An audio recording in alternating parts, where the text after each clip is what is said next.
Nagpahayag nga si Dylan Harper ng kanyang opinyon tungkol naman sa posibleng pagre-representa niya sa ating bansa sa larangan ng basketball.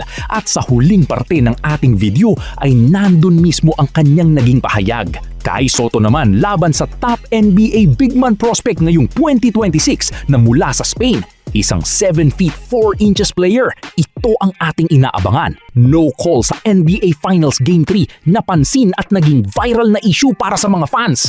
Nakuha ng Spurs ang panalo laban sa team ng New York Knicks sa Game 3 at 2-1 na ang iskor natin sa serye.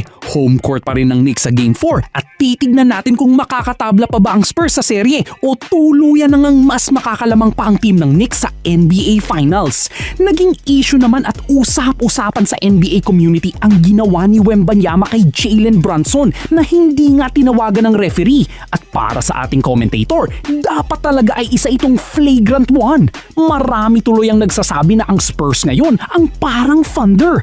Ulo nga ang tinulak ni Wemby pababa at nadapa si Jalen Brunson.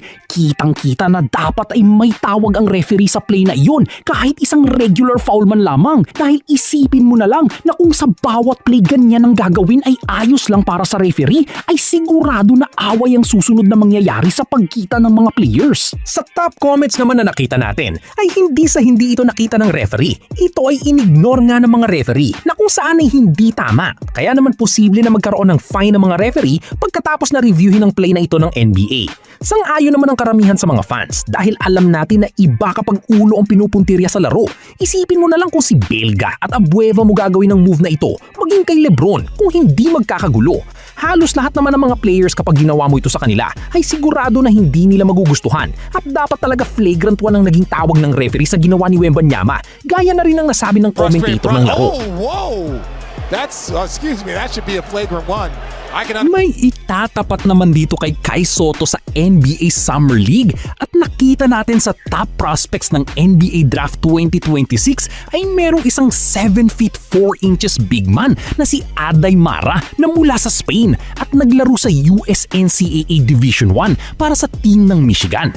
Nakita natin ang laro ng big man na ito, parang si Kai Sotto talaga at mula sa mga soft touches niya malapit sa basket, pati yung pagpasa medyo may pagkakapareho kay Kai. Magiging exciting ang NBA Summer League 2026 kapag nagkataon.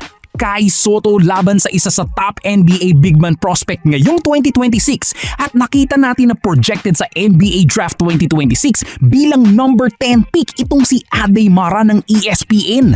May target ngayon si Kai na kasing laki niya sa NBA Summer League.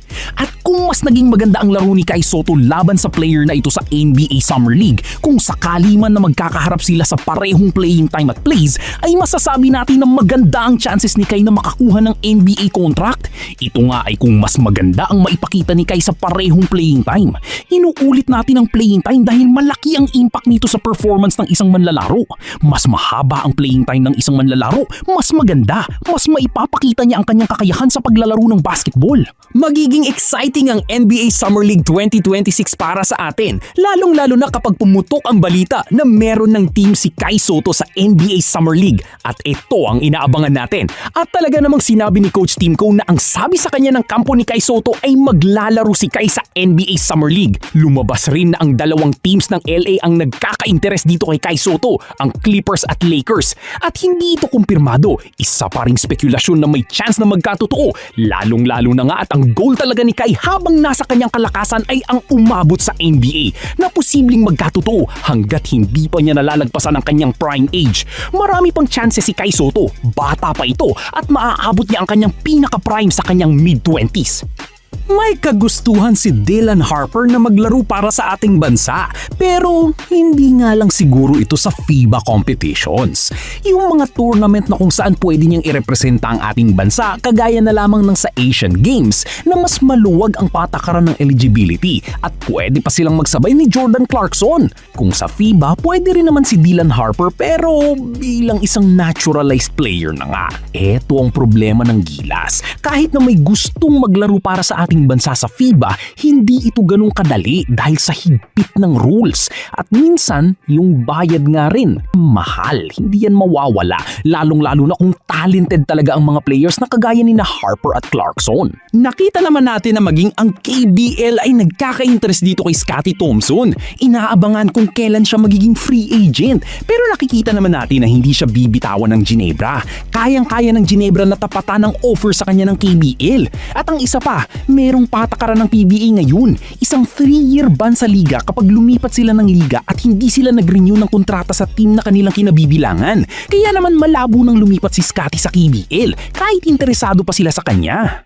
Get to do something really special, represent our country, where we're from, represent everything on the biggest stage of basketball. And I feel like over there in the Philippines, basketball is probably the biggest thing.